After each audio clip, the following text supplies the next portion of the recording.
Baik, bismillahirrahmanirrahim. Assalamualaikum warahmatullahi wabarakatuh.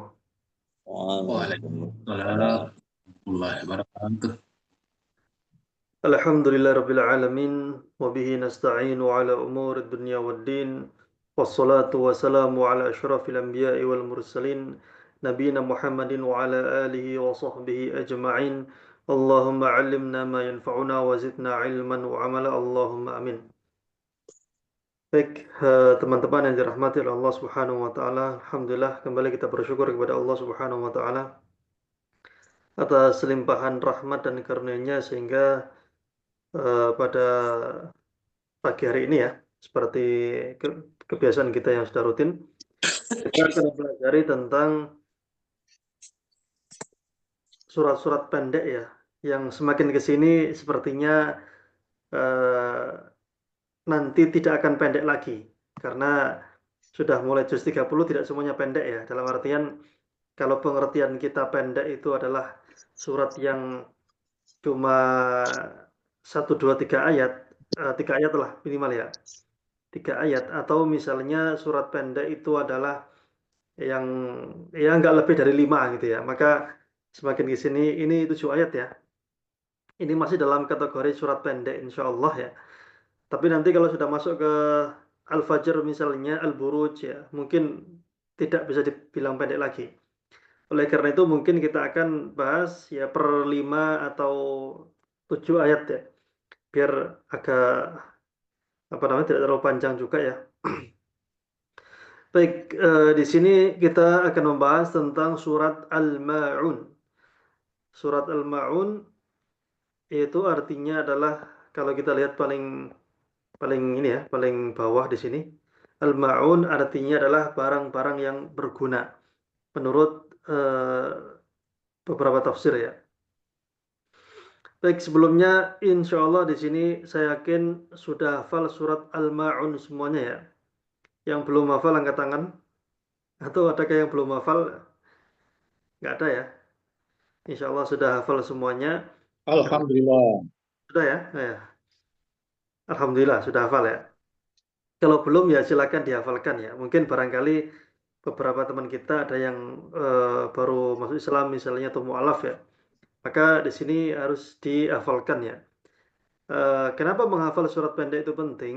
Karena untuk cadangan sholat sunnah ya, cadangan sholat sunnah, biar yang dibaca nggak kulhu ya, al-kausar gitu, itu yang dibaca sering kali. Nah, di sini salah satu surat yang menjadi alternatif untuk bisa kita baca adalah Al-Ma'un. Bismillahirrahmanirrahim. Di sini ara'aita alladhi yukadzibu bid-din, fadzalika alladhi yad'u al-yatim wa la yahuddu 'ala ta'amil miskin, fawailul lil musallin alladzina hum 'an salatihim sahun, alladzina hum yura'un wa yamna'un al-ma'un. Terjemahnya bisa dibaca sendiri, namun kita akan mempelajari kata per katanya. Kata per katanya di sini adalah ara'aita. Ara'aita itu sebenarnya ro'a yaro itu artinya adalah melihat. Ro'a yaro artinya adalah melihat. A artinya adalah apakah. Jadi ara'aita, apakah kamu melihat? Apakah kamu melihat? Tapi nanti dalam pengertiannya kita lihat ada makna selain makna ini, tapi itu nanti aja ya. Kemudian persamaan katanya adalah a'alimta.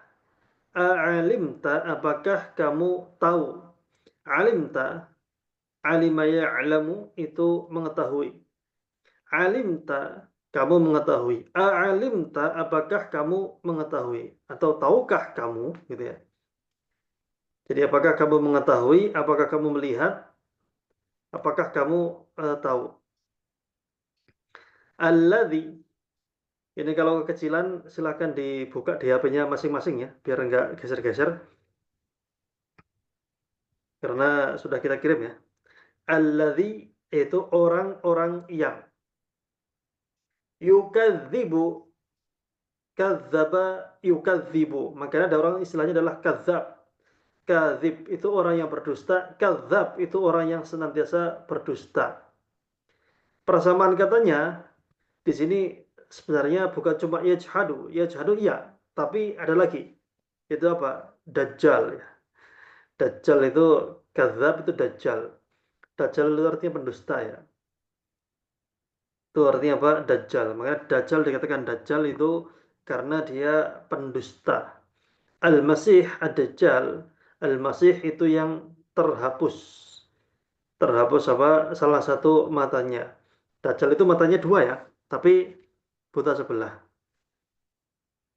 Jadi yukadzibu, kadzaba, yukadzibu.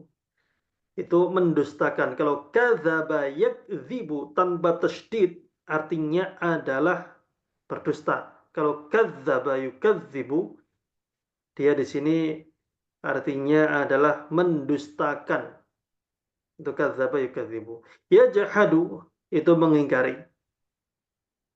Kemudian yusaddiqu itu membenarkan. Saddaqa yusaddiqu itu membenarkan. Kalau sadaqa yasduqu itu dia yang benar.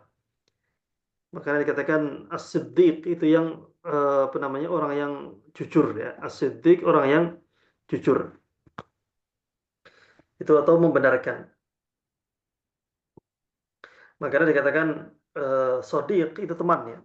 Karena kita membenarkannya. Bagi kita sodik teman itu benar. Baik, bidin adalah din di sini punya beberapa makna. Salah satunya adalah agama. Din itu adalah agama. Kata Rasulullah SAW, as-salatu imaduddin. Salat adalah imaduddin, tiangnya agama. Imad itu tiang, din agama. Juga bisa berarti hari pembalasan. Seringkali kita mendengar khotib-khotib di masjid-masjid membaca muqaddimahnya. Misalnya eh, misalnya adalah wassalatu wassalamu ala syurafil anbiya'i wal mursalin wa ala ashabihi wa dzurriyyah wal ashabihi wa atba'ihi ila yaumiddin gitu ya. Atau dalam Al-Fatihah lah ya. Maliki yaumiddin. Di situ ad-din juga ya. Yaumuddin yaitu hari pembalasan. Jadi din itu di sini punya beberapa makna yaitu apa? Bisa berarti dia din di sini berarti adalah eh, agama, bisa berarti hari pembalasan. Itu adalah ad-din. Fadzalika itu adalah maka itulah. Fadzalika maka itulah. Jadi fa itu maka dzalika itulah. Yadu'u yadu'u di sini artinya adalah menghardik atau mendorong dengan kasar ya. Atau menghardik itu bahasa lebih masyhurnya adalah apa ya? Ya menghardik apa ya? Bahasa lebih Indonesianya apa ya? Me, mengasari gitu ya. Mengasari me, membuli bukan ya? Ya mengasari lah gitu ya, mengasari. Toyadfa'u bi'unfin mendorong dengan kasar. Membentak. Membentak boleh juga membentak kan termasuk menghardik ya. Membentak. Ya boleh lah ya. Intinya suatu perbuatan yang membuat hatinya terluka gitu ya. Atau mungkin fisiknya terluka. Intinya perbuatan jelek lah ya. Itu anak yatim. Yulatifu itu melembutkan. Baik, al yatim di sini anak yatim. Apa namanya? Anak yatim ini apa pengertiannya? Orang anak yang ditinggal mati bapaknya ketika dia belum balik. Saya punya mbah dulu ya, itu sudah meninggal bapaknya. Bapaknya mbah saya meninggal.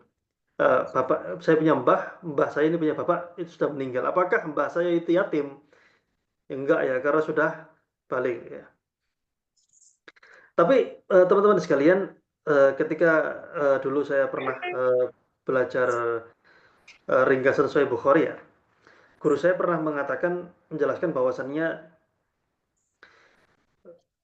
kalau yatim di zamannya di zaman Rasulullah SAW ya, ketika ayat ini turun, anak yatim itu yang kehilangan bapaknya telah meninggal, bukan orang yang kehilangan ibunya. Kalau kehilangan ibunya meninggal itu nggak pengaruh sama sekali, karena si anak bisa diasuh oleh bibi-bibinya, dan zaman dulu itu saudara sepersusuan itu sangat-sangat lumrah ya, sangat-sangat banyak sekali. Jadi ada seorang laki-laki punya anak, kemudian si ibu dari anak ini meninggal, maka itu nggak pengaruh sama sama apa namanya sama kehidupan anak ini, nggak terlalu pengaruh ya. Kenapa? Karena anak ini bisa diasuh oleh istrinya yang lain atau bibi-bibinya atau siapapun itu. Bisa juga diasuh oleh ya pembantunya, budaknya dan lain sebagainya. Intinya nggak mempengaruhi nggak mempengaruhi apa kemuliaan, bukan kemuliaan ya, tapi mempengaruhi nasabnya anak ini, nggak pengaruh sama sekali. Karena zaman dulu dalam berumah tangga yang mengendalikan situasi penuh adalah Iya, bagaimana usaha? suami, ya. Yang Bisa. mengendalikan rumah tangga secara penuh itu adalah suami. Istrinya cuma ngikut saja. Ini sama. Jadi begitu ya. Istrinya cuma ngikut saja. Yang memegang kendali penuh terhadap keluarga, terhadap rumah tangga itu suami. Jadi ketika eh, si bapaknya meninggal, maka anak ini akan menjadi anak yang terlantar, menjadi anak yang tidak terurus. Karena memang sebegitu pengaruhnya laki-laki terhadap kehidupan rumah tangga. Kalau zaman sekarang, nggak tahu bapak-bapak yang di sini apa namanya masih pegang keputusan apa enggak, atau mungkin kalah sama istrinya. Jadi begitu ya. Kalau zaman dulu yatim ini apa namanya ditinggal oleh bapaknya ya. Nah, tapi ya zaman sekarang ketika seorang anak itu ibunya yang meninggal, maka seringkali lebih repot daripada bapaknya yang meninggal. Maka zaman sekarang apa namanya, apakah jika ibunya meninggal bisa dikategorikan yatim? Kata dulu ketika saya belajar Syarah Sahih Bukhari, maka bisa ya, yaitu apa? Bisa dikategorikan dalam kondisi yatim ketika ibunya meninggal, karena memang sudah nggak keurus zaman sekarang ya. Zaman sekarang sudah tidak terurus. Jadi anak ini ketika orang tuanya meninggal, maka zaman sekarang ya, ibunya meninggal itu sering kali ya, kadang-kadang ya lebih kacau hidupnya daripada kalau meninggal adalah si bapaknya. Nah, itu akan sangat-sangat berpengaruh terhadap kejiwaan sang anak. Kalau kita lihat misalnya, jadi yang terutama yang paling penting sebenarnya adalah yang sangat-sangat penting adalah peranan si bapak, si peranan ayah. Banyak anak yang dia itu bapaknya ada, tapi dia nggak punya bapak. Artinya apa? Jasad fisik bapaknya dia ada, tapi nggak ada bonding, nggak ada kedekatan. Sehingga si anak ini tidak menemukan apa ya, istilahnya fatherless zaman sekarang ya. Tidak menemukan kenyamanan dalam rumah tangga, dalam keluarganya, dia akan mencari kenyamanan kepada teman-temannya yang di jalanan itu. Dalam fikih, kalau ada perceraian antara suami dan istri ya, si anak ikut siapa? Kalau dia masih kecil ya, kalau dia masih kecil ya, maka dia akan ikut ibunya ketika masih kecil ya. Ketika dia masih apa? Masih kecil, usia usia ya mungkin sekitar 2 tahun 3 tahun itulah ya. Dia akan ikut ibunya. Kemudian ketika usia 7 tahun, dia akan disuruh milih mau ikut bapak atau ikut ibu. Jika dia milih ibunya, maka siang hari dia bersama bapaknya untuk dibimbing, dibina, malam harinya baru ikut ibunya. Kalau dia ikut bapaknya, ya ikut bapaknya 24 jam, tapi tidak dihalangi ketika mau mengunjungi ibunya. Itu kalau anak laki-laki. Tapi kalau anak perempuan, ya dia ikut bapaknya sampai usia pernikahannya. Itu dalam fikih ya. Seberapa pentingnya? Sepenting itu peran seorang bapak dalam mendidik anak ya. Baik. Kemudian di sini wala yahuddu dan tidak menganjurkan. Yahuddu di sini menganjurkan, wala yahutsu tidak mendorong. Yahuddu menganjurkan, yahutsu apa? Mendorong. Tidak memotivasi. Ya, memotivasi, menganjurkan untuk memberi makan nanti ya ala to'am itu atas makanan. Maksudnya apa memberi makan? Ala it'am memberi makan apa? Al miskin orang miskin, al fakir orang fakir. Lawan katanya al ghani orang kaya. Orang miskin sama fakir itu lebih kasihan orang fakir. Contoh misalnya orang fakir miskin ya, orang fakir kita anggap satu bulan ya keluarga suami istri anak satu misalnya ya. Misalnya dalam satu daerah kebutuhannya dalam sebulan adalah 3 juta misalnya. Ini kebutuhan ya, bukan keinginan. Skincare nggak termasuk di sini. Kuota nggak termasuk ya. Kuota termasuk apa enggak ya? Yes. Intinya gitulah ya. Di sini kebutuhan ya, bukan keinginan. Tapi kebutuhan ya beras, lauk pauk, listrik ya zaman sekarang.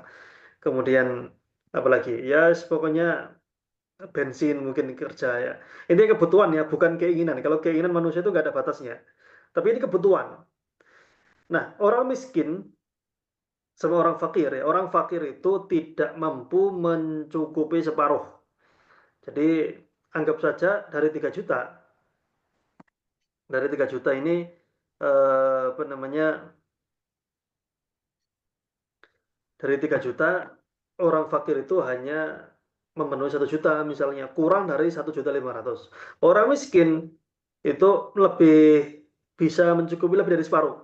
Lebih dari apa? Separuh. Ya 2 juta, 2,5 juta gitu ya. Tapi masih dua-duanya masih kasihan, belum mencukupi kebutuhannya. Yaitu apa? Orang fakir ya. Fawailun, wail ini artinya adalah celakalah. Tapi dalam makna yang lain, wail ini salah satu lembah di Jahanam. Di neraka itu ada satu lembah apa namanya di neraka Jahanam namanya lembah Wail. Di sini persamaan katanya sebenarnya halak ya. Cuma kita cukupkan sampai sini aja. Fasa'adah adalah kebahagiaan. Wail kecelakalah, fasa'adah kebahagiaan. Lil musallin bagi orang-orang yang sholat. Di sini litariki nas-sholah yaitu bagi orang-orang yang meninggalkan sholat ya. Alladzina hum yaitu orang-orang yang an salatihim dari salat mereka itu adalah sahun. Sahun itu lupa atau lalai.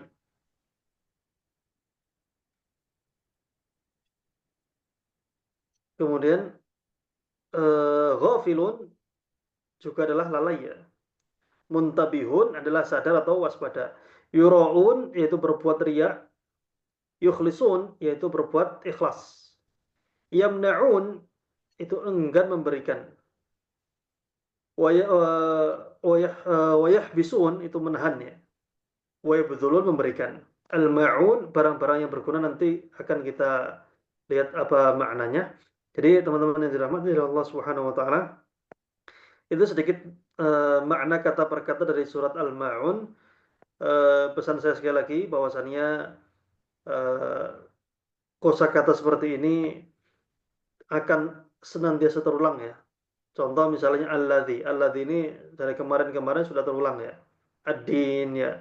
Kemudian apa lagi? To'am mungkin ya, kalau nggak salah ya. Musallin dan lain sebagainya. Ini akan selalu terulang ya. Jadi usahakan per hari itu menghafalkan kosakata minimal satu ya. Kalau idealnya dua, kemudian bagusnya tiga. Itu bagi yang hafalannya standar ya. Tapi kalau mungkin merasa hafalannya kuat ya, maka boleh lebih dari itu disesuaikan dengan kemampuan. Baik, sebelum kita lanjutkan ke pembahasan makna kata per kata dalam bahasa Arabnya, ada yang mau ditanyakan silakan.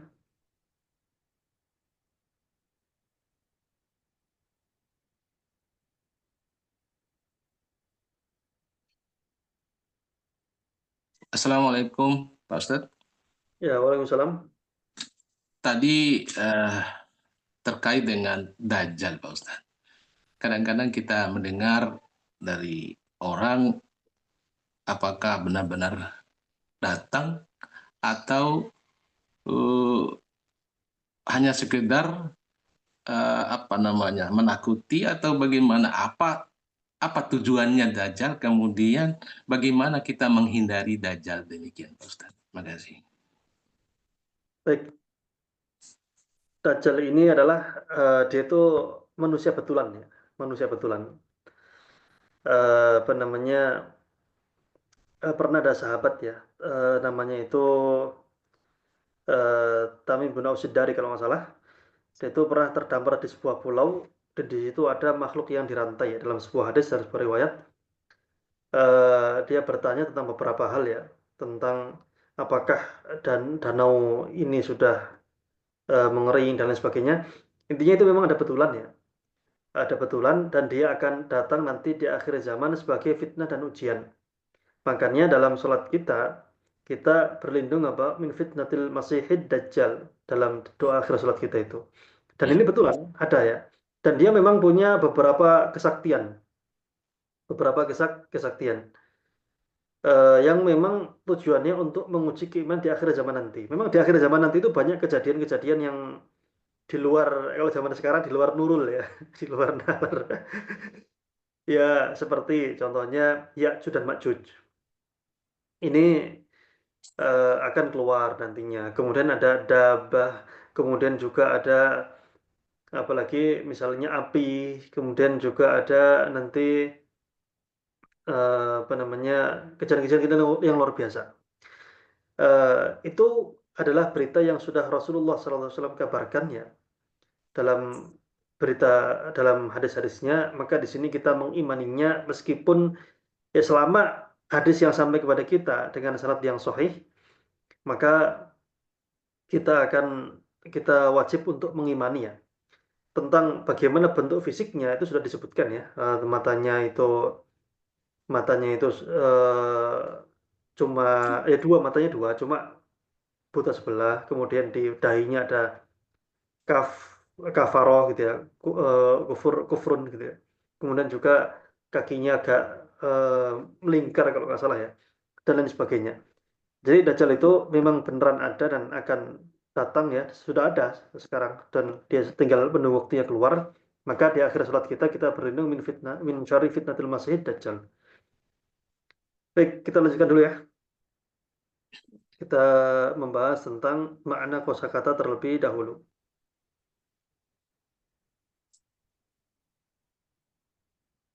Baik, di sini aro'aita.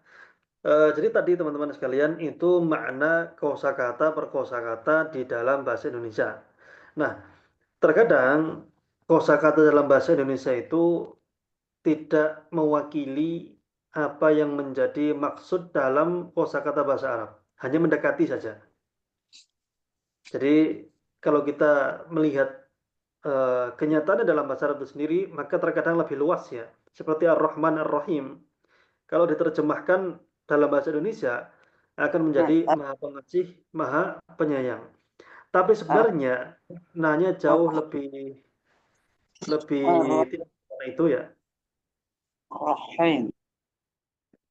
Jadi sebenarnya maknanya tidak sesederhana itu, akan tetapi lebih luas daripada itu. Baik, aro'aita di sini adalah tahukah kamu? Maksudnya bagaimana di sini? Akhbirni, kabarkan kepadaku. Jadi tahukah kamu? Kalau kamu tahu, kabarkan kepadaku. Akhbirni itu kabarkan kepadaku.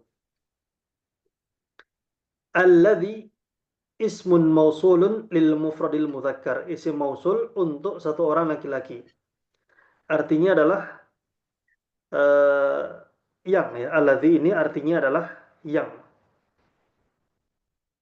Yukadzibu, yukadzibu artinya adalah yunkiru, yaitu apa? Mengingkari. Yukadzibu di sini mengingkari. Biddin bil ba'thi wal jaza. Nah, maksud biddin di sini adalah hari kebangkitan dan hari pembalasan. Karena ayat ini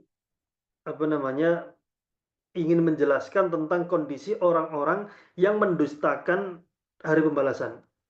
Dzalika ismu isyaratin lil mufradil mudzakkar al-ba'id wal kafihi lil mukhatabatil mufrad. Fadzalika ya isim isyarah, gampangannya isim isyarah adalah itu. Isim isyarah adalah itu. Kalau ini hadza gitu ya. Hadza, hadhihi, dzalika, tilka, itu semuanya adalah isim isyarah. Alladzi yaitu ismun mausulun lil mufradil mudzakkar. Isim mausul untuk mufrad mudzakkar. Isim mausul mufrad mudzakkar ya. Baik, jadi isim mausul mufrad mudzakkar. Artinya apa? Yang gitu aja ya. Yad'ul yatim yadfa'uhu bi'unfin wa ghilzah. Yad'u adalah mendorongnya dengan apa? Keras dan juga dengan tidak berperasaan, dengan kejam ya, dengan keras, dengan sadis ya, brutal gitu ya. Jadi mendorongnya. Anak yatim itu ya al yatim man faqada abahu qabla sinil bulugh. Anak yang kehilangan bapaknya sebelum usia balik.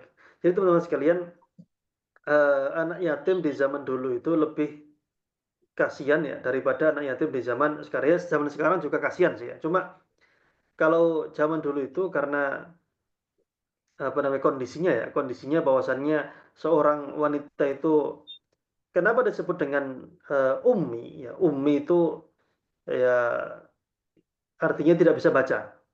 Karena di zaman itu kebanyakan orang yang tidak bisa baca itu apa, perempuan gitu ya. Di zaman itu.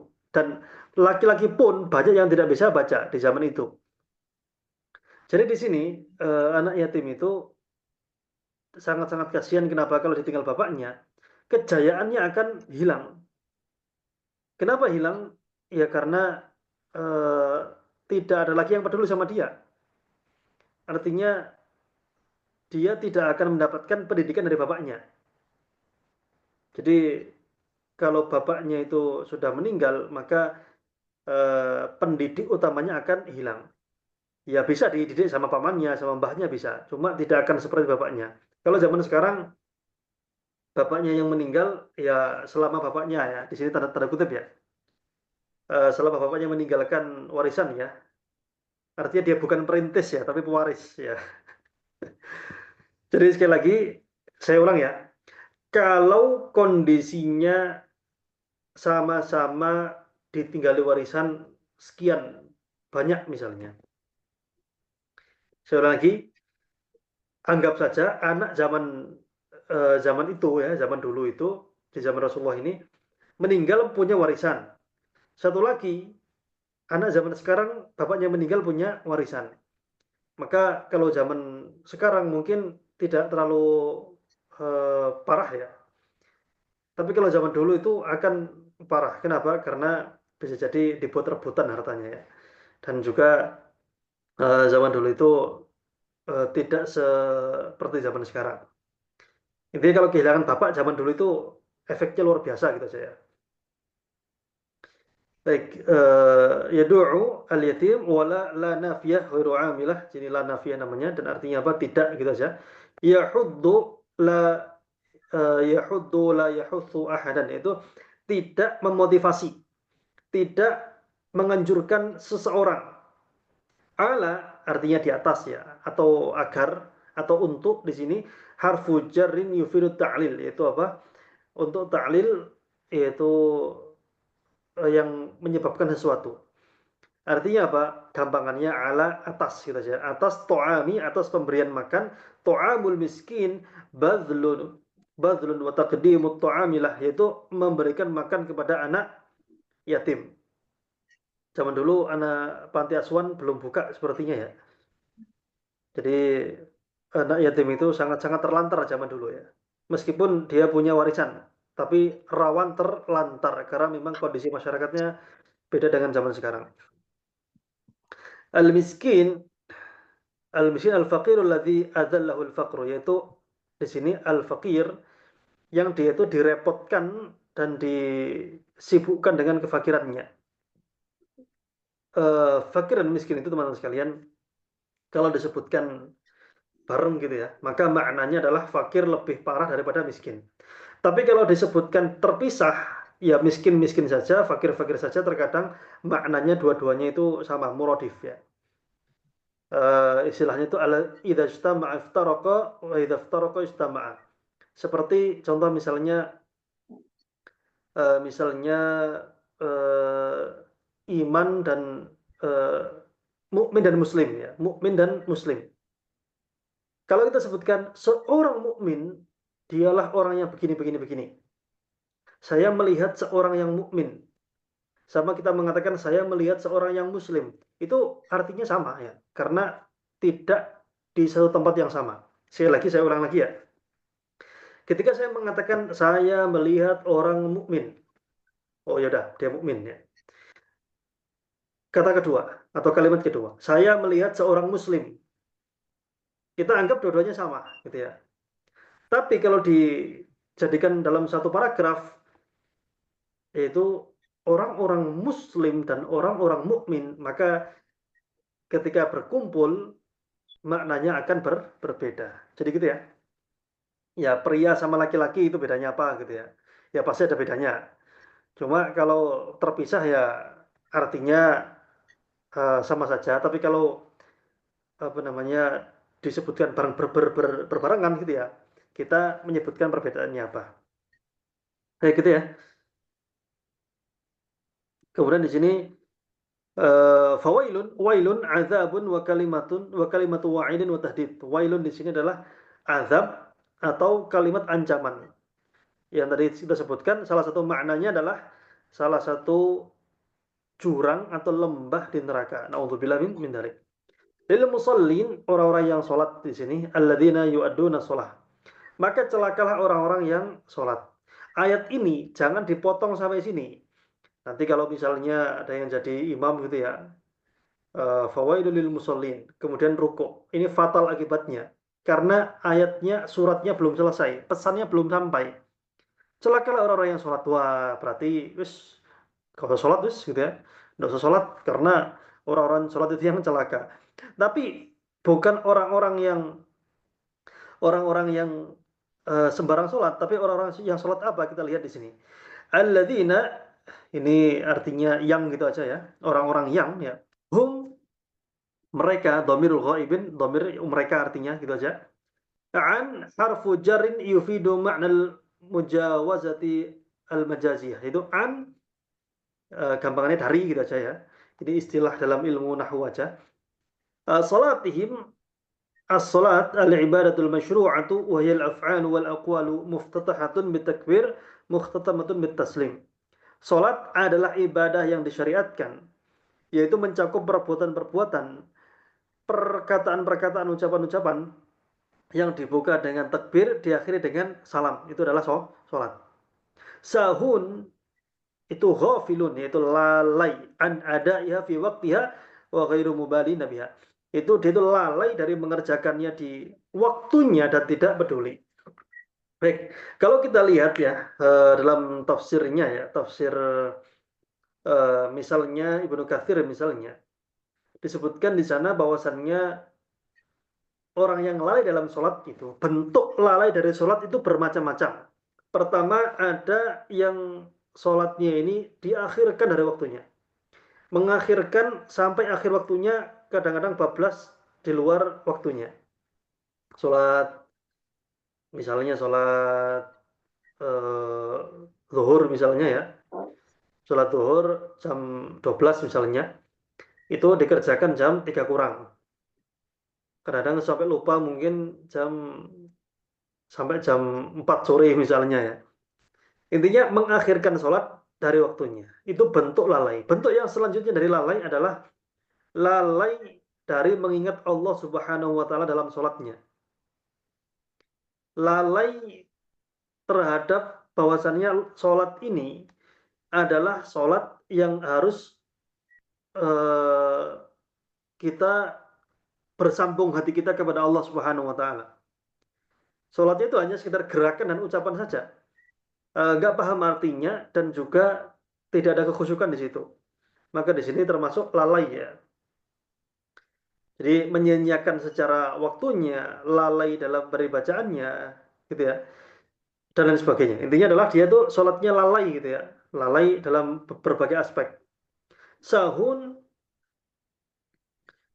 alladzina ini artinya adalah yang gitu aja, orang-orang yang hum mereka yuraun yaksiduna riya bi'amalihim. Yuraun di sini maksudnya adalah mereka ini riya. Riya itu ro'a yaro, melihat ya. Riya itu ingin dilihat orang. Istilahnya itu apa ya? Pamer gitu ya. Pamer ibadah. Dia itu sholatnya ingin dilihat orang. Apa namanya, orang-orang munafikin zaman dulu itu mereka mengerjakan sholat di belakang Nabi. Tapi sholat fisiknya, hatinya tidak sholat. Karena tidak wala yadhkurunallah illa qalila. Mereka itu tidak mengingat Allah kecuali sedikit. Tidak mengingat Allah kecuali sedikit. Itu pun kalau ingat ya, ada yang tidak sama sekali. Jadi mereka ini sholatnya, sholat yang ditujukan untuk mendapatkan pujian. Orang-orang yang mungkin tiba-tiba soleh ketika mau nyalon misalnya. Mau jadi caleg ya, tiba-tiba jadi orang soleh ya. Atau sholatnya itu pejabat misalnya ya. Atau ya mungkin bukan di sini ya, mungkin di negeri luar sana ya, pejabat bukan di sini insya Allah ya, enggak lah ya. Pejabat di luar sana mungkin ya, di luar negeri sana mungkin ya, itu ketika sholat dipasang kamera depannya gitu ya. Ya mungkin ya buat ya urusan dia sama Allah Ta'ala ya. Kita nggak bisa menghukumi orang ikhlas tidaknya, karena ikhlas dan tidaknya itu tidak bisa dilihat dari fisik. Itu urusan dia sama Allah Subhanahu wa Ta'ala. Kalau kita sedang sholat, kemudian kita memperbagus sholat kita nggak peduli bah orang bilang apa, terserah ya, mereka mau bilang ini, bilang itu. Yang penting saya sholat ya, saya perbagus sholat saya bukan karena orang lain, ya sudah. Itu bukan termasuk riya, meskipun orang-orang kagum. Ada riya yang seringkali kita nggak sadar, seringkali misalnya gini, kenapa kamu nggak mengerjakan amal ini? Saya takut riya. Nah, takut riya ini, itulah riya, kata para ulama. Takut riya itu adalah riya. Yang benar bagaimana? Gak usah takut riya, kerjakan saja karena Allah, jangan peduli sama ucapan orang lain gitu ya. Jadi ada ibadah yang memang bisa disembunyikan. Sodakoh bisa nggak disembunyikan? Bisa. Kemudian apalagi ibadah yang bisa disembunyikan itu? Ya zikir bisa nggak disembunyikan? Bisa. Puasa bisa nggak disembunyikan? Bisa. Tapi ada ibadah yang nggak bisa disembunyikan. Sholat Jumat sembunyi-sembunyi dalam rumah kan nggak mungkin. Sholat jamaah kan nggak mungkin disembunyikan. Sholat Idul Fitri kan nggak mungkin disembunyikan. Haji misalnya, haji sembunyi-sembunyi dalam rumah kan nggak mungkin. Nyewa hotel, kemudian haji di situ kan nggak mungkin. Ada ibadah yang memang itu nggak mungkin disembunyikan, ya ini tampilkan saja nggak masalah ya. Yang penting kita karena Allah. Ada ibadah-ibadah yang lebih bagusnya kita sembunyikan. Tapi terkadang ada kalanya ibadah yang tersembunyi itu kita tampilkan biar ditiru oleh orang lain. Intinya jaga hati masing-masing aja ya. Baik, wa yamna'un yaitu yamna'un al-ma'un yaitu menghalang-halangi al-ma'un itu i'aratu ma la yadurru i'aratuhu min al-aniyati wa ghairiha. Meminjamkan barang-barang yang tidak membahayakan pemiliknya jika dipinjamkan dari bejana-bejana dan lain sebagainya. Al-ma'un di sini ismun jami' li manafi'il bait, yaitu suatu nama untuk segala sesuatu yang memberikan manfaat untuk rumah. Sekali lagi, segala sesuatu yang memberikan manfaat untuk isi rumah.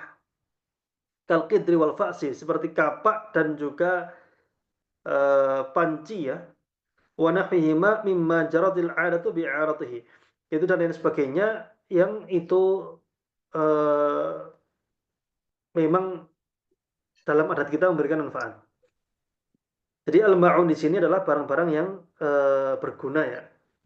Jadi di sini orang-orang yang mendustakan agama itu, mendustakan hari akhir itu, mereka ciri yang pertama adalah menghardik anak yatim ya.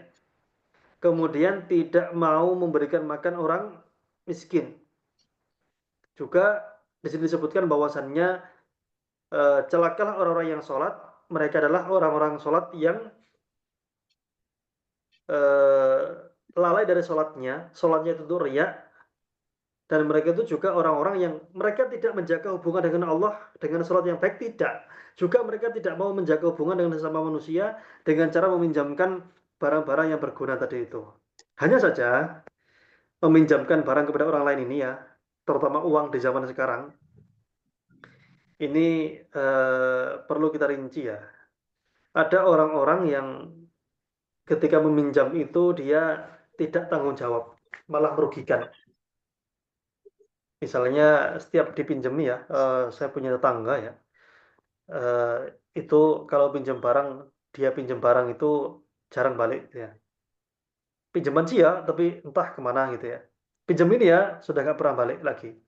Maka yang seperti ini, kita jangan biarkan dia dalam madorot ya. Kalau kita meminjamkan dia, maka dengan niat dia tidak mengembalikan, maka kita menolong dia dalam kezaliman. Seperti uang juga ya. Hutang misalnya, saya akan jelaskan sedikit di zaman sekarang ya. Viral ya, di mana-mana hutang itu merusak pertemanan katanya seperti itu. Karena orang yang menghutang itu tidak akan mengembalikan, sehingga gini, kalau kamu mau hutang, jangan, daripada pertemanan kita rusak. Kenapa? Karena yang menghutang itu tidak mengembalikan. Ini sebenarnya rasa kecewa ya dari orang yang menghutangi, karena seringkali orang yang memberikan hutang, ya, orang yang dihutangi itu lebih galak daripada orang yang memberikan hutang.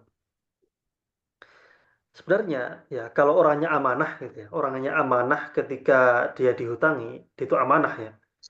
Memberikan hutang itu kata para ulama sama dengan sodakoh separuh harta yang dihutangi. Contoh, misalnya menghutangi 1 juta. Kita menghutangkan 1 juta kepada saudara kita itu sama dengan kita sodakoh separuhnya, yaitu 500.000. Kenapa? Karena hutang itu barang ya, benda. Itu ada fisiknya, ada manfaatnya. Ada fisik, ada manfaat. Orang yang bersodakoh itu memberikan fisiknya, memberikan manfaatnya. Tapi orang yang menghutangi, dia itu fisiknya nggak diberikan. Nanti akan ditagih lagi, iya. Tapi manfaatnya dia yang berikan. Sehingga apa? Sehingga orang yang memberikan hutang itu, dia itu memberikan separuh bagian dari hartanya, itu manfaatnya dia berikan. Meskipun fisiknya nanti harus dikembalikan. Dan ini sangat besar keutamaannya bagi orang-orang yang punya uang untuk apa? Untuk bisa dihutangkan kepada orang yang membutuhkannya. Tapi catatan, ini orangnya harus amanah. Karena kalau nggak amanah, ya duitnya nggak balik. Merusak pertemanan gitu ya. Merusak pertemanan. Apalagi sekarang hashtagnya apa? Pinjam dulu 100 katanya. Pinjam berapa? 100 ya. Entah dikembalikan atau tidak gitu. Jadi teman-teman yang dirahmati oleh Allah Subhanahu wa taala, perlu kita perhatikan ya masalah hutang ini, jangan sampai kita punya hutang sama orang lain. Orang yang mati syahid saja, jika dia masih punya hutang kepada orang lain, maka belum akan langsung masuk surga ya, karena masih punya tanggungan dan lain sebagainya. Baik, sebelum kita bahas tafsirnya ya, sebelum kita akhiri nanti ya, adakah pertanyaan? Ada saudara yang masuk ya pertanyaannya?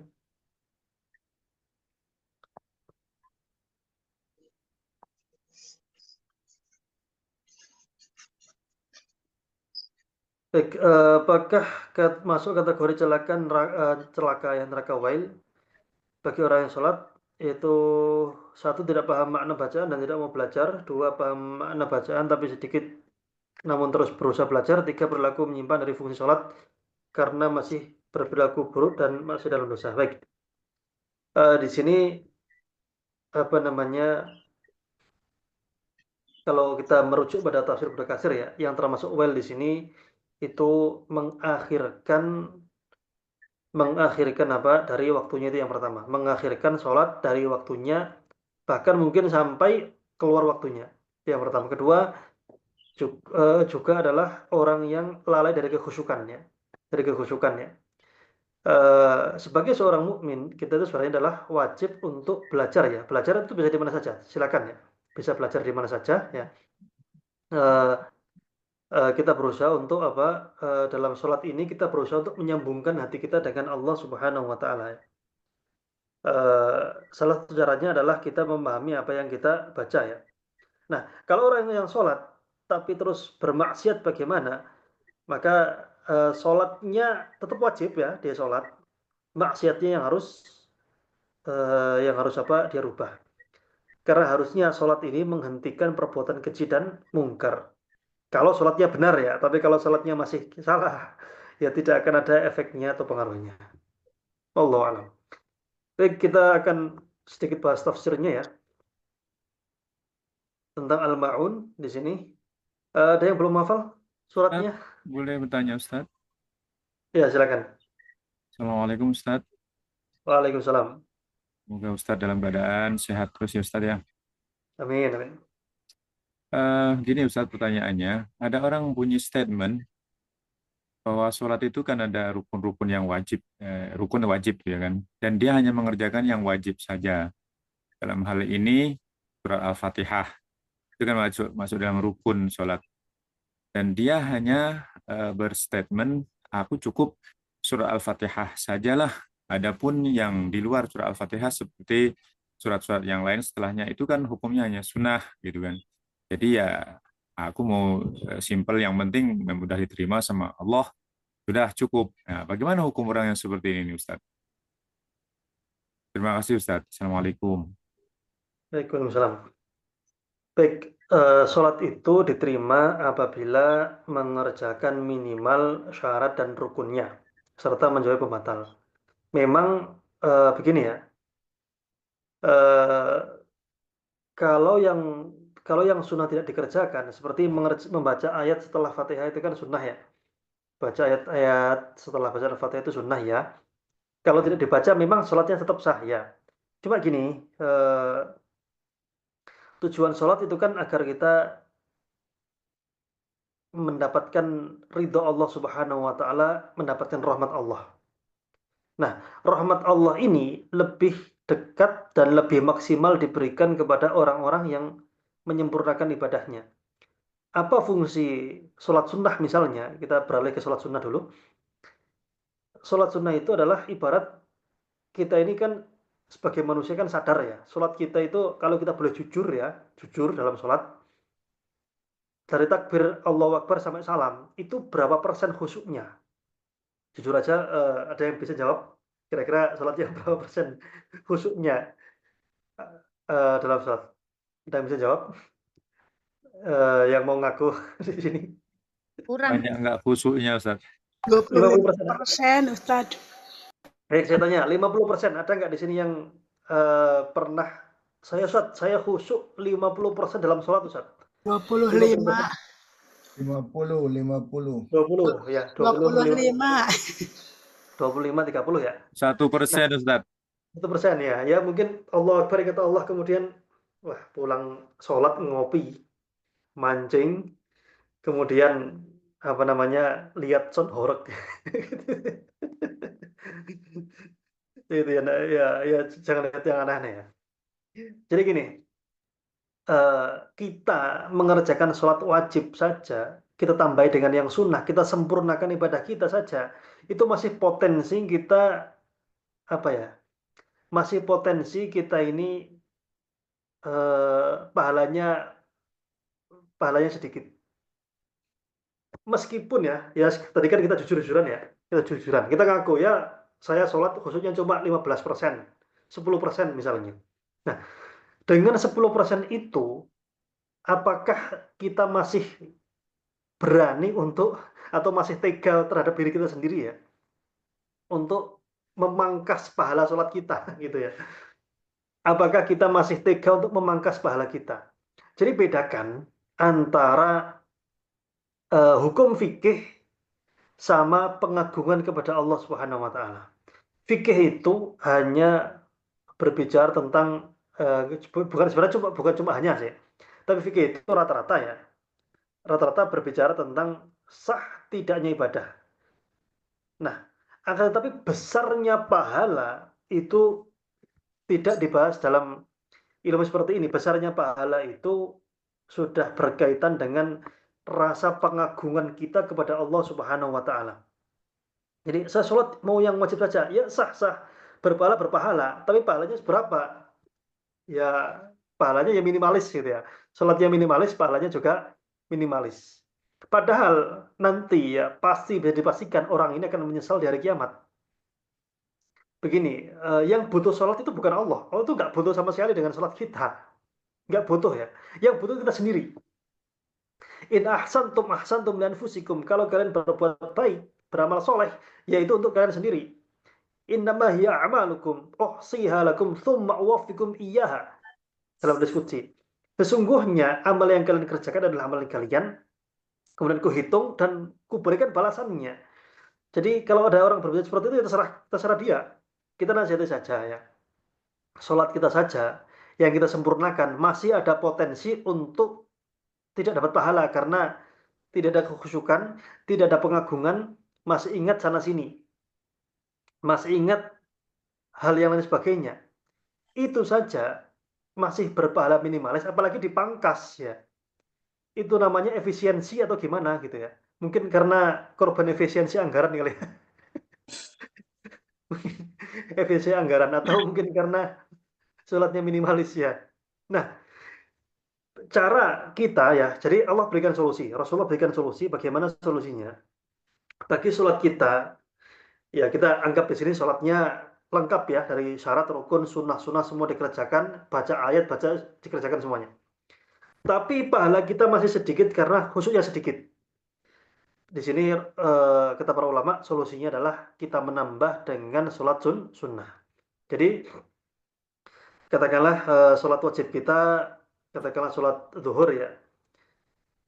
Sholat zuhur ini kita merasa pahalanya masih, ya kita sadar dirilah kekhusyukannya 10%, 1%, 5%. Gimana caranya untuk menambal itu? Ya kita tambahkan dengan qobliyah dan ba'diyah. Itu untuk menyempurnakan yang kurang. Nah gitu ya. Sekali lagi amal ibadah ini kembali kepada diri masing-masing ya. Kalau ada orang berbeda seperti itu ya ingatkan saja. Kalau masih nggak percaya terserah dia lah, yang sholat dia yang dapat nanti di akhirat kenikmatan dia juga ya. Baik seperti itu ya. Baik, kita membahas sedikit tafsir Al-Ma'un ini, yaitu min maqasidis surah. Sebelumnya suratul Ma'un ini Makkiyah ya, surat yang turun sebelum Rasulullah SAW hijrah ke Madinah. Setelah hijrah namanya adalah Madaniyah. Min maqasidis surah, di antara maksud dari surat ini adalah bayanu akhlaqil mukadzibina bid-din wal akhirah. Penjelasan tentang akhlak-akhlak orang yang mendustakan pembalasan dan juga akhirat. Wa tahdziran lil mu'minin, dan juga peringatan bagi orang-orang mukmin. Wa tashni'an 'alal kafirin, dan menjelaskan rendahnya orang-orang yang kafir kepada Allah Subhanahu wa taala. Tafsirnya adalah di sini, ara'aital ladzi yukadzibu bid-din hal 'araftal ladzi yukadzibu bil jazaa'i yaumal qiyamah? Apakah engkau mengetahui, yaitu orang-orang yang mendustakan pembalasan hari kiamat? Yang kedua, fahuwa dzalikal ladzi yadfa'ul yatim bil ghilzati an hajatihi, yaitu dialah orang-orang yang mendorong, menyakiti anak yatim ya, menyakiti dengan keras, dengan menyakitkan dari kebutuhannya. Anak yatim itu, katakanlah ya, anak yatim ini ya, sebenarnya anak yatim ini apakah dia wajib atau termasuk golongan orang-orang yang menerima zakat? Sebenarnya tidak. Anak yatim ini tidak tergolong orang-orang yang berhak menerima zakat. Kenapa?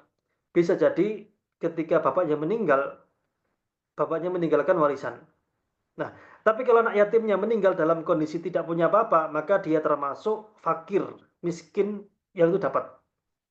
Jadi dapat bukan karena statusnya dia sebagai anak yatim, tapi dapat statusnya sebagai orang miskin. Kan banyak ya, apalagi pewaris ya, anak yatim yang pewaris, maka bapaknya meninggal, dia mendapatkan miliaran. Hanya saja, sangat rawan sekali warisannya dibuat bulan-bulanan, dibuat rebutan sama adik-adik dari bapaknya, sama paman-pamannya itu. Makanya Allah berfirman, innal ladzina ya'kuluna amwalal yatama zulman innama ya'kuluna fi butunihim nar.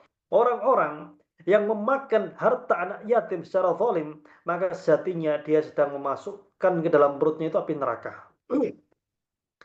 Gitu ya. Jadi memelihara anak yatim itu dengan hartanya siapa ya? Dengan hartanya dia. Tinggalan bapaknya kalau ada ya. Jadi seperti itu. Anak yatim ini, teman-teman sekalian, mungkin ada yang boleh nggak anak yatim ini dididik, ditegur, ya dimari dikit-dikit, boleh apa enggak? Tergantung ya. Anak yatim ini, ya dia ini bukan berarti nggak boleh dididik. Kalau kita punya cucu misalnya, cucu yang bapaknya sudah meninggal, dia kan anak yatim statusnya, tapi itu cucu kita misalnya, atau ponakan kita, atau adik kita, atau saudara kita lah ya, kita menanggung dia, kita mendidik dia. Maka yang seperti ini, jangan sampai dibiarkan dia melakukan kesalahan. Kalau mau memarahi dia, selama marahnya itu untuk mendidik ya, dan masih wajar, normal, ya nggak masalah. Anak yatim ini justru kalau nggak diarahkan, wah saya nggak berani menegur dia, nanti kualat saya. Ya justru nanti anak yatimnya akan menjadi orang yang nggak pernah merasa salah. Anak yatimnya akan tumbuh menjadi anak yang tidak bertanggung jawab malahan. Kalau nggak diajari dididik. Anggap saja, kalau kita pelihara anak yatim misalnya ya, misalnya kita punya ponakan, kita punya cucu, ya, itu anak yatim, atau adik atau saudara lah ya, masih kecil misalnya, masih suka, anak kecil kan suka gitu ya, usia 3 tahun, 4 tahun ya. Ya kalau marah-marah saja nggak masalah. Dengan catatan marahnya itu untuk mendidik gitu ya. Kamu nggak boleh begini, jangan gitu ya. Ya sebagaimana kalau kita melihara anak kita lah gitu ya. Tentunya dengan kasih sayang ya, bukan dengan marahi dengan kasar enggak, tapi marah di sini dalam artian marah untuk mendidik. Sebagaimana kita mendidik anak kita gitu ya. Seperti itu. Agar pendidikan dia maksimal. Tapi jangan sampai menyakiti yang itu dendam gitu ya. Karena anak yatim ini nggak ada yang bela memang. Kebanyakan seperti itu. Baik, jadi itu untuk pendidikan ya. Pendidikan itu nggak masalah yang mendidik itu. Jadi justru kita mendapatkan pahala mendidik seorang anak gitu ya. Sekali lagi, ini niatnya, niat ketika kita marah sama bukan marah dalam artian marah yang marah-marah seperti marahnya kita kepada maling, bukan ya. Ketika kita marah dalam rangka menegur ya, ya marah-marah yang normal ya, wajar lah ya. Bukan marah yang ngamuk-ngamuk ya. Itu kita niatkan untuk mendidik sehingga kita mendapatkan apa? Pahala. Dan Allah Maha tahu niat kita. Wala yahutsu nafsahu wala yahutsu ghairahu ala it'amil faqir, dan tidak memberikan motivasi kepada dirinya dan orang lain untuk memberi makan kepada orang miskin. Ini apa namanya? Jangan sampai ya. Terutama tetangga dekat kita. Kita punya tetangga, dia kelaparan, ya kita harus kasih makanan gitu ya. Nah, yang paling bagus adalah kita mengajarkan cara mencari cara mencari ikannya. Jadi ada orang itu yang ngasih ikan, tapi yang paling bagus adalah kita ngasih tahu cara dia untuk mencari ikan. Cara bekerja atau memberikan pekerjaan misalnya ya, atau memberikan lowongan, atau misalnya ngajari usaha, itu justru lebih utama. Kenapa? Kalau kita ngasih makan satu kali, ya dimakan hari itu habis. Tapi kalau kita memberikannya, ngajarinnya skill misalnya, atau memberikan dia pekerjaan, kita ngasih makannya itu mungkin seumur hidupnya. Fahalakun wa adzabunil musallin, maka celakalah dan azab untuk orang-orang yang sholat. Jangan berhenti sampai sini. Kalau ini berhenti, bahaya. Yaitu alladzina hum an sholatihim lahun, yaitu mereka yang dalam sholatnya itu lalai. La yubaluna biha, tidak peduli dengannya. hatta yanqadi waqtuha, sampai waktunya habis, keluar dia dari waktunya. Alladzina hum yura'un, yang mereka ini riya dalam salatnya ya. Bisolati ma'amali, mereka itu riya dalam salat dan amalnya. La yukhlisuna al-amal lillah, yang mereka ini tidak mengikhlaskan amal untuk Allah Subhanahu wa taala. Wa yamna'una i'anata ghairihim bima la darara fil i'anati bih, yaitu mereka ini tidak mau meminjamkan barang-barang yang berguna yang tetangganya butuh, yang kalau dipinjamkan itu tidak membahayakan.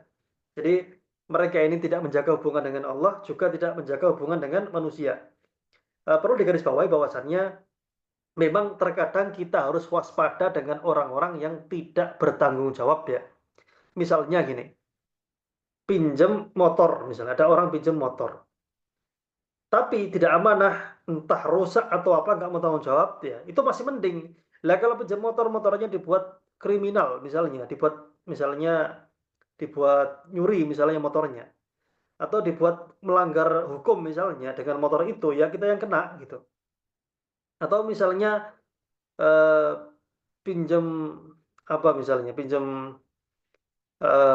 mobil untuk ngirim barang terlarang misalnya, obat-obatan atau khamr misalnya, naudzubillah ya. Jadi memang ada sebagian orang, jenis golongan orang yang harus kita waspadai, karena memberikan mereka itu malah buat madharat ya.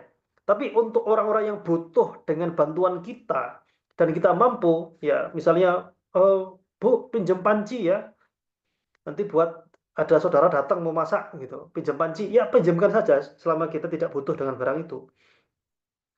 Atau misalnya kita punya misalnya sapu lah atau apa gitu ya. Tapi memang gini, secara manusiawi ya, kalau kita punya motor baru ya, kita punya motor baru nih, habis beli NMAX misalnya ya, masih kinyis-kinyis gitu ya, dipinjam sama teman dikasih apa enggak? Kira-kira dikasih apa enggak kalau dipinjam sama teman motor NMAX baru ini? Iman ya? Ya manusiawi lah ya, masih manusiawi. Biasanya kalau sebulan 2 bulan sudah gak terasa lagi. Baik, demikianlah maknanya ya, pelajarannya. Sebelum kita akhiri, ada yang ditanyakan lagi? Satu pertanyaan. Terima kasih Ustadz. Assalamualaikum warahmatullahi wabarakatuh. Yang Waalaikumsalam. berkaitan dengan, saya sudah tulis di chat juga berkaitan dengan ini tentang kerisauan masalah kehusuan sholat ini. Pernah mendengar bahwa di akhir zaman itu kan Allah sedikit demi sedikit mencabut kehusuan orang-orang sholat. Jadi kadang-kadang perasaan tidak husu ini sudah sudah diingatkan begitu ya, jelas kita berusaha sebagaimanapun mesti juga tidak bisa husu. Jadi berlindung, seolah-olah berlindung agak merasa nyaman dengan ungkapan itu. Tapi apakah ini ada dalilnya yang sahih begitu, hadis atau apa? Wallahu alam. Mohon penjelasan Ustaz. Baik, tentang kabar tentang sesuatu yang terjadi di akhir zaman itu bukan pembenarannya. Jadi contoh gini, Rasulullah mengabarkan bahwasannya akhir zaman nanti itu akan banyak anak yang durhaka misalnya. Oh iya, berarti saya akan durhaka, kan nggak masalah. Kan sama seperti Pak ya? Betul ya Pak ya? Di akhir zaman nanti banyak sekali pembunuhan. Ya berarti nggak masalah nih membunuh nih. Apakah itu benar? Pasti salah. Di akhir zaman nanti akan banyak perempuan kasiat ariyat. Banyak perempuan-perempuan akhir zaman nanti yang berpakaian tapi pakaiannya itu tidak menutup aurat. Apakah itu suatu pembenaran? Tidak ya. Pembenaran itu bukan pembenaran. Atau misalnya gini, di akhir zaman nanti itu akan banyak terjadi kezaliman dan lain sebagainya. Apakah kezaliman kemudian boleh? Maka tidak boleh. Jadi yang seperti ini tentang Rasulullah mengabarkan bahwasannya dalam hadis dikatakan Rasulullah mengabarkan ada orang sholat pahalanya itu full penuh, ada yang sholat pahalanya tinggal separuh, ada orang sholat pahalanya tinggal seperempat, sepertiga, semakin kecil. Maka yang seperti ini bukan pujian, ini adalah berita tapi bukan pujian. Sehingga fungsinya apa? Jangan sampai kita menjadi bagian orang yang seperti ini. Nah, kekhusyukan dalam sholat sendiri ya, itu terbagi menjadi dua ya, yaitu ada faktor teknis dan teknis ya. Faktor teknisnya ya kita sholat dalam kondisi yang maksimal ya, kita paham apa isinya. Faktor non teknisnya adalah bagaimana kita mengagungkan Allah Subhanahu wa Ta'ala di luar sholat kita. Ya, kita jadi orang yang bertakwa di luar sholat. Dalam sholat, insya Allah Allah akan memberikan kita khusyukan. Baik teman-teman yang dirahmati Allah Subhanahu Wa Taala, mungkin kita akhirnya sampai sini ya. Insya Allah kita akan lanjutkan di pertemuan yang akan datang pada surat yang setelahnya ya. Demikian. Satu pertanyaan, Ustaz. Terakhir, Ustaz. Ya, silakan. Terkait khusyuk sholat tadi, Ustaz. Kan kadang kalau misalnya kita sholat berjamaah gitu, saya ada makmum di sebelah kita itu membacanya terlalu keras gitu, Ustaz.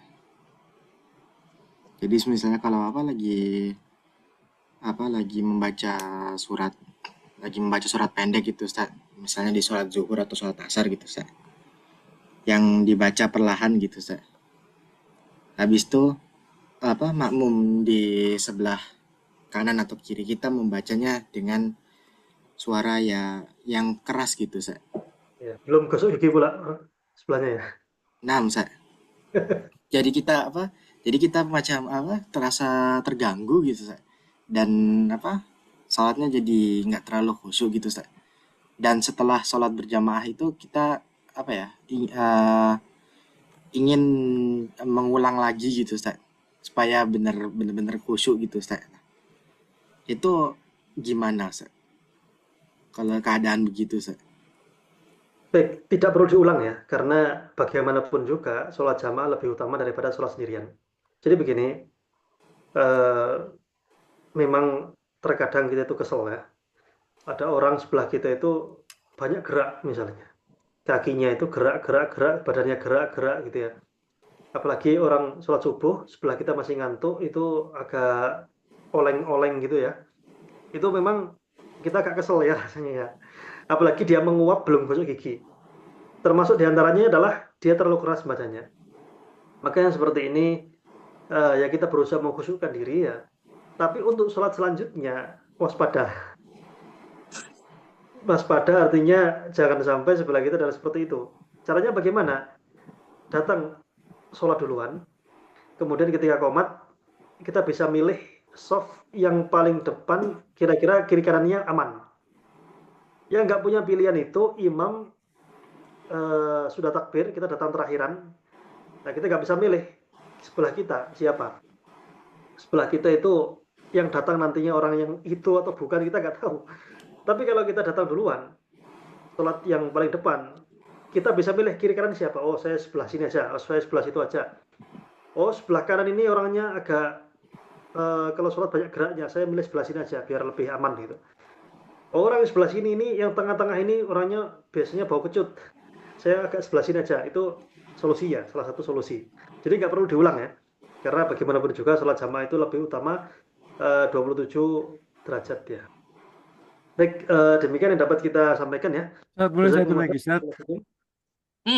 Jangan lupa teman-teman sekalian dipraktekkan ya dalam sholat ya, untuk tadabbur. Silakan praktek tadabbur dalam sholat. Ketika sholat, sebelum sholat hafalkan dulu suratnya, hafalkan dulu kosakatanya, kemudian coba tadabburi dulu dalam bacaan kita. Setelah itu, setelah berhasil, kita praktek sholat, kemudian dengan mentadabburi ayat-ayat ini, gitu ya. Dengan itu semoga pahala kita semakin banyak, semoga sholat kita semakin berkualitas, ibadah kita semakin meningkat ya. Jazakumullah khairan, barakallahu fikum. Kita akhiri, subhanakallahumma rabbana bihamdika, asyhadu an la ilaha illa anta, astaghfiruka wa atubu ilaik. Assalamualaikum warahmatullahi wabarakatuh. Waalaikumsalam warahmatullahi wabarakatuh.